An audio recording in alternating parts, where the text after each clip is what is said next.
စိတ်ကိုညင်နွမ်းစေတတ်တဲ့သဘာဝတရားတွေထဲမှာစိတ်ကိုလွှမ်းမိုးချုပ်ကင်ထားနိုင်လောက်အောင်စွမ်းအားရှိနေတဲ့တရားမိမိတို့တဏ္ဍာမှာဖြစ်ပေါ်နေတယ်ဒါကြောင့်မို့စိတ်ကလေးတန်ရှင်းအောင်လုပ်ဖို့ဆိုတာလေအလွယ်တကူမရနိုင်ဘူးစိတ်ကလေးကိုအနှောင်ဖွဲ့တွေကနေပြီးတော့ဖြည့်လွတ်ဖို့ဆိုတာလေအလွယ်တကူမရနိုင်ဘူးအဓိကစိတ်ရဲ့အနှောင်ဖွဲ့ဆိုတာဘယ်လိုလို့ပြောတယ်လဲလို့ဆိုရင်တဏှာရာဂပါပဲတဏှာရာဂဟာစိတ်ကလေးကိုလွှမ်းမိုးချုပ်ကင်ပြီးတော့နေလို့ထို့သောအာယုန်တွေပေါ်မှာမမောတွေ့တာလို့စိတ်လေးဟာလွတ်လပ်မှုမရဘဲနဲ့နှောင်ဖွဲ့ထားခြင်းခံရလို့တန်တရားခရီးသွားတဲ့အခါမှာဆင်းရဲဒုက္ခအမျိုးမျိုးတွေတွေ့ကြုံခံစားကြတယ်သို့တော့စိတ်ကလေးဟာဒီစိတ်တင်မဟုတ်ဘူးဒီစိတ်ကလေးကထာဝရမြဲနေတာတော့မဟုတ်ဘူးအာယုံပေါ်လို့စိတ်ကလေးပေါ်လာတယ်ပေါ်လာတဲ့စိတ်အစဉ်အဆက်မှာစိတ်ပေါ်မှာမိတွယ်ပြီးတော့ဖြစ်ပေါ်လာတဲ့လောဘဒေါသစတဲ့အကုသိုလ်တရားတွေကစိတ်ကိုလွှမ်းမိုးချုပ်ကင်နေကြတယ်အဲ့ဒါကြောင့်မလို့တန်တရားဝုတ်ကမလွတ်နိုင်ကြဘူး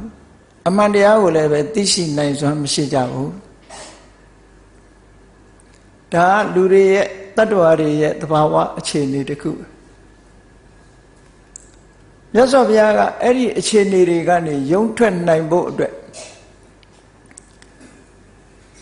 ဘယ်လိုလေ့ကျင့်ပြီးတော့စိတ်ကိုဖြူစင်စေတတ်တဲ့တရားတွေကိုစိတ်ထဲမှာအင်အားကောင်းလာအောင်ပြုစုပြောထောင်ရမလဲဆိုတဲ့ဤစနစ်တွေကိုပေးတာအဲ့ဒါလို့ကျင့်စဉ်ဤစနစ်နဲ့ပေးတဲ့စိတ်ကိုလုံးဝဖြူစင်စေနိုင်တဲ့အကျင့်တရားဆိုတာဘုရားမြတ်စွာရဲ့သာသနာတော်ဘုရားမြတ်စွာရဲ့အဆုံးအမမှသာရှိတယ်ပေါ့တခြားမှာဆိုလို့ရှိရင်စိတ်ဖြူစင်အောင်လုပ်ဖို့စနစ်တကျလုပ်ဖို့ထာဝရဖြူစင်တဲ့အနေအထားတစ်ခုကိုရောက်အောင်လုံနည်းလုံဟန်လုံထုံးဆိုတာမြတ်စွာဘုရားရဲ့အဆုံးအမတပါးရှာလို့တွေ့မှာမဟုတ်ဘူးမြတ်စွာဘုရားသခင်ကိုရောမြတ်ကိုရောတိုင်းလေ့ကျင့်ပြီးတော့စိတ်ကိုဖြူစင်အောင်လုပ်ခဲ့သည့်အတွက်ကြောင့်မြတ်စွာဘုရားရဲ့စိတ်ဟာလုံးဝအညစ်အကြေးတွေက